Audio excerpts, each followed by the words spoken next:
ए बहन स्वीटी रानी, क्या पैरालाइज हो गया क्या? मुझे तो शर्म आ रही है तेरे ऊपर।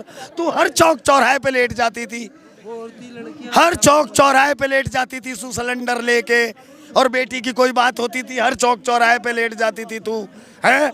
वो निर्भया कांड हुआ था, कितनी बोली थी तू, आज कहाँ गई तेरी वो? तेरे अंदर की औरत मर चुकी है क्या? मुझे तो शर्म आती है बहन स्वीटी रानी, क्या पैरालाइज हो गया तुझे? अफसोस थू है तेरे ऊपर।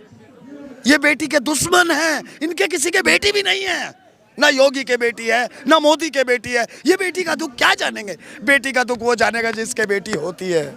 मैंने कहा जनरल डायर साहब। जनरल डायर कौन? मोदी को बोला था मैंने, 13वां दिन था किसान आंदोलन का, मैंने मंच से बोला था जनरल डायर साहब मान जाओ, इस कानून को वापस ले लो, मत मजाक बनाओ मेरे देश का।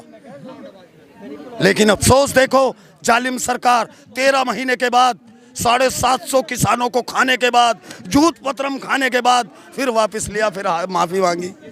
इनके बेटी नहीं है, ये क्या जानेंगे बेटी का दुख? इन्होंने बीवी को सुख नहीं दिया अपना। ये तो जालिम किस्म के लोग हैं। गृह मंत्री, अरे वाह, गृह मंत्री जिसके हाथ में सारा सिस्टम दिया, दिल्ली पुलिस भी उसी के हाथ में, वो खुद अपराधी, वो खुद अपने ऊपर से 100 मुकदमे हटवा के आया। योगी वो डकैत, वो अपने ऊपर से 50 मुकदमे खत्म करवा के आ रहा। अबे चोरों की सरकार, इस बेटी को इंसाफ दे दो बस, वरना कल बहुत भयानक कल आने वाली है। किसानों की पंचायत में अगर कोई सख्त कदम उठ गया नहीं झेल पाओगे यार। इसलिए मैं बार बार कह रहा हूँ, आप कह रहे हो मैं निर्दोष हो तो बाइज्जत बरी हो क्या होगे अगर आप निर्दोष होगे? और अगर कसूरवार होंगे, अगर कसूरवार होंगे तो भैया चक्की पीसिंग, चक्की पीसिंग, पिसनी तो जरूर है तुम्हें चक्की। क्यों? अपराधी बहुत लंबे चौड़े हो, यूपी में बड़ा दंगा कर रखा है तुमने, बहुत कब्जे कर रखे हैं जमीनों पे, सारा निकलेगा अब। यूपी की गोंडा की एक लड़की यार हो रही थी, यूपी की गोंडा की एक लड़की यार हो रही थी कल, उसके साथ में 4-6 लोगों ने बलात्कार किया उसका, उसकी कोई सुनवाई नहीं कर रहा। अभी धरने पर हैं और ब्रजभूषण के लोग और उनके लोग ये कह रहे हैं कि मेडल तो कुछ रुपए मिल जाता है। जलील आदमी है वो, बहुत जलील आदमी, गिरे हुए लोग हैं, उनके जमीर मर चुके हैं, उनके घरों में बेटियां नहीं है। मैं पूछना चाहता हूँ, आपसे ही पूछना चाहता हूँ, कोई गोल्ड की आप एक बाली लेने जाओगे ना, गोल्ड की बाली जो आपके बाल के बराबर मोटी होगी, उसका भी रेट लाखों में होता है। और ये 15 रुपए का मेडल, इन्हें शर्म नहीं आ रही ऐसी बातें करते हुए? कहाँ मर गया इनका जमीर? जलील तो ये हो चुके हैं, क्यों? बेटियों के साथ इतने बुरे बुरे अपराध कर रहे हैं, इतने गिर चुके हैं, थर्ड क्लास हो चुके हैं कि इन्हें बात करनी चाहिए बेटी के सम्मान में। मैं ब्रजभूषण से आपसे कहता हूँ, आप 15 का लाओ या 16 का लाओ, गिरफ्तारी दो यार। अगर आप निर्दोष हो तो बाइज्जत बरी होके आ जाओगे, क्या बुराई है? आप गिरफ्तारी दो, कुर्बान करो अपने आप को, फिर वो दिखाओ, दूध का दूध और पानी का पानी कोर्ट कर देगी। अगर आप निर्दोष हो ना, आप कह रहे हो मैं निर्दोष हो तो बाइज्जत बरी हो क्या होगे अगर आप निर्दोष होगे? और अगर कसूरवार होंगे, अगर कसूरवार होंगे तो भैया चक्की पीसिंग, चक्की पीसिंग, पिसनी तो जरूर है तुम्हें चक्की। क्यों? अपराधी बहुत लंबे चौड़े हो, यूपी में बड़ा दंगा कर रखा है तुमने, बहुत कब्जे कर रखे हैं जमीनों पे, सारा निकलेगा अब। क्यों? कि ये भारत सरकार में सौरों चोर माफिया गुंडे सब बिठा दिए मोदी जी ने अपने साथ। कमाल की बात है यार। गृह मंत्री, अरे वाह, गृह मंत्री जिसके हाथ में सारा सिस्टम दिया, दिल्ली पुलिस भी उसी के हाथ में, वो खुद अपराधी, वो खुद अपने ऊपर से 100 मुकदमे हटवा के आया। योगी वो डकैत, वो अपने ऊपर से 50 मुकदमे खत्म करवा के आ रहा। अबे चोरों की सरकार, डकैतों की सरकार, गुंडों की सरकार, अरे वाह। खैर छोड़ो, मुझे उससे लेना देना नहीं, इस बेटी को इंसाफ दे दो बस, वरना कल बहुत भयानक कल आने वाली है। किसानों की पंचायत में अगर कोई सख्त कदम उठ गया नहीं झेल पाओगे यार। इसलिए मैं बार बार कह रहा हूँ, हाथ जोड़ के कह रहा हूँ, दिल्ली पुलिस कमिश्नर को हाथ जोड़ के कह रहा है तनवीर भारती, गिरफ्तार करो यार। मेरे लिए कानून अलग, उसके लिए अलग मत करो। कमिश्नर साहब, आपने संविधान की कसम खाई है, किसी प्रधान की कसम नहीं खाई है। अपनी पावर को यूज करो। पॉक्सो एक्ट में गिरफ्तारी बनती है 24 घंटे के अंदर, गिरफ्तार करो उसको। गिरफ्तार करो, बेटियों को इंसाफ दो, यही तकाजा है, वक्त का तकाजा यही है। वरना कल जो आने वाली है, किसानों की जो पंचायत होने वाली है, अगर उसमें कोई भयानक कदम उठ गया, उसका जिम्मेदार ना ये पहलवान होंगे ना किसान होगा, भारत सरकार जिम्मेदार होगी उसकी। जय हिंद, जय भारत। एक मिनट, वो ये कह रहे हैं कि 9 सालों में बीजेपी सरकार ने महिलाओं का जितना उद्धार किया है उतना किसी सरकार ने नहीं किया है। भैया ये उद्धार हो तो रहा है, ये हो रहा है उद्धार। कल मैंने देखा यूपी की गोंडा की एक लड़की यार रो रही थी, यूपी की गोंडा की एक लड़की यार रो रही थी कल, उसके साथ में 4-6 लोगों ने बलात्कार किया उसकी कोई सुनवाई नहीं कर रहा। अभी धमकियां दे रहे उसको फैसला पंचायत करने के लिए कि फैसला कर ले। यार कहाँ? अरे भैया ये बेटी को लूट के आने वाले लोग हैं, ये बेटी के दुश्मन हैं, इनके किसी के बेटी भी नहीं है, ना योगी के बेटी है ना मोदी के बेटी है। ये बेटी का दुख क्या जानेंगे? बेटी का दुख वो जानेगा जिसके बेटी होती है, बेटी का दुख वो जानता है जिसके बेटी होती है। इनके बेटी नहीं है, ये क्या जानेंगे बेटी का दुख? इन्होंने बीवी को सुख नहीं दिया अपना।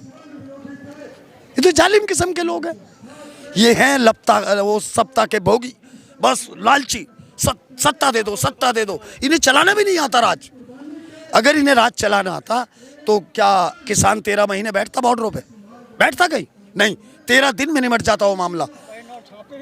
मैं इनको मीडिया के द्वारा भी, मंच के द्वारा भी रोज समझा रहा था, एक दिन में 13वें दिन भी मैंने बोला था। मैंने कहा जनरल डायर साहब, जनरल डायर कौन? मोदी को बोला था मैंने, 13वां दिन था किसान आंदोलन का, मैंने मंच से बोला था जनरल डायर साहब मान जाओ, इस कानून को वापस ले लो, मत मजाक बनाओ मेरे देश का। लेकिन अफसोस देखो, जालिम सरकार 13 महीने के बाद 750 किसानों को खाने के बाद, जूत पत्रम खाने के बाद फिर वापस लिया, फिर माफी मांगी। कैसे जलील लोग हैं देख लो। यानी 13 दिन में वापस नहीं ले रहे हैं, हाथ जोड़ के कह रहे हैं मेरे जैसे हजारों लोग कि वापस ले लो, नहीं लिया। 13 महीने के बाद, जूत पत्रम खाने के बाद, हजारों लाखों करोड़ों गाली खाने के बाद, 13 महीने के बाद माफी मांग के वापस लिया। अच्छा ये बताओ, वो लोग तो ये कह रहे हैं कि बेटियों को आत्मनिर्भर बनाया जा रहा है और देश को विश्व गुरु बनाया जा रहा है। ये देखो ना सामने बेटियां बैठी हैं, ये निर्भर बनाया गया उनको।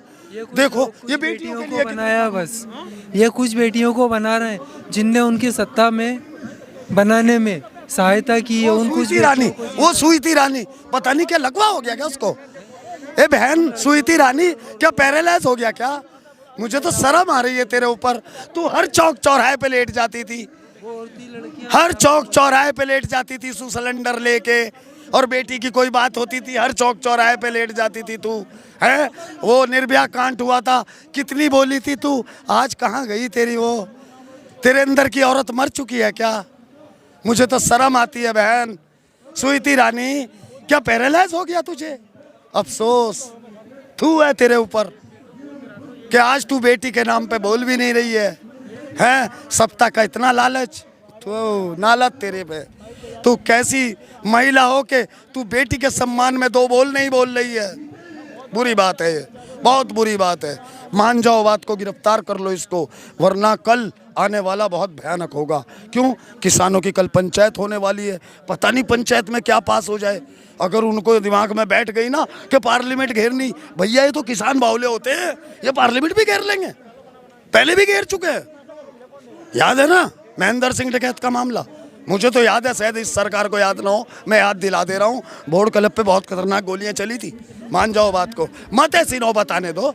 बाइज्जत भरी हो क्या जाएगा? अगर तुम्हारा बेगुनाह है तो बाइज्जत भरी हो क्या जाएगा? क्योंकि मेरे ऊपर बीजेपी वालों ने 2-2 बार कत्ल के इल्जाम लगाए, मगर मैं तो बेगुनाह था, बाइज्जत भरी होकर खड़ा हूँ। हाँ, क्योंकि बेगुनाह ही रहते हैं, उन पर लाख डाल लो नहीं डलता, लेकिन जो अपराधी होते हैं वो नहीं बचते। क्योंकि आज इसे डर है, ब्रजभूषण सिंह को डर है कि मेरे गिरफ्तार होते ही मामला खराब हो जाएगा। हाँ, सारा जानता है वो। और ये दूसरे वालों से गिरफ्तार क्यों नहीं करा रहे? एक दूसरे के भेद खोलेंगे। मान ले अगर ब्रजभूषण सिंह जेल जाएगा ना, तो वो तीसरे और चौथे का भी नाम बताएगा कि मैं अकेला क्यों जाऊँ, इसे भी लो ना, ये भी तो मंत्री साथ था मेरी। ये मामले हैं इनके, इसलिए एक दूसरे को बचा रहे हैं। अच्छा वो तो ये कह रहे हैं, चोर मुसेरे भाई, क्या चोर मुसेरे भाई। अच्छा वो ये कह रहे हैं कि देश में जो स्थिति इस वक्त है वो बहुत अच्छी है, राम राज चल रहा है, कोई किसी को दिक्कत नहीं, कोई परेशानी नहीं। कैसा राम राज चल रहा है यार? मैं तो रावण राज मान रहा हूँ। ये राम राज में बेटियां ऐसे बैठती है क्या? मैं आपसे सवाल कर रहा हूँ, रामराज में बेटियां ऐसे, रामराज में बेटियां इंसाफ मांगती है क्या? रामराज में बेटियों के साथ अपराध होता है क्या? अगर बेटियों का धरना प्रदर्शन इसी चल रहा है, किसान 13 महीने में धरना प्रदर्शन खत्म किए, क्या लग रहा है बेटियों को कितना चलेगा? भाई मैं तो ये कहना चाहता हूँ इस सरकार को कि 1 मिनट भी भारी है इस सरकार के लिए, 1 मिनट भी भारी है, रोक लो 1 मिनट भी। मेरे हिसाब से उसको आज ही अरेस्ट करा दो। अरे भाई तुम कह रहे हो मेरा बेगुनाह है, तो बेगुनाह तो भाई इज्जत बरी होके आ जाएगा। मैं कह रहा हूँ मेरा आदमी बेगुनाह है तो मुझे उसे अरेस्ट कराने में कोई दिक्कत नहीं है, जब वो बेगुनाह है तो भाई इज्जत बरी होके आ जाएगा, फिर क्या दिक्कत हैगी। लेकिन मामला तो वो है ना, चोर चोर मौसेरे भाई हैं कि साले मैं जेल जाऊंगा, अकेला नहीं जाऊंगा, तुझे भी लेके जाऊंगा, उस डर के मारे नहीं डाला जा रहा है। क्योंकि आधे से ज्यादा तो अपराधी बैठे हैं पार्लियामेंट के अंदर, जैसे योगी की विधानसभा में आधे से ज्यादा अपराधी है, ऐसे ही यहाँ है सब संसद के अंदर।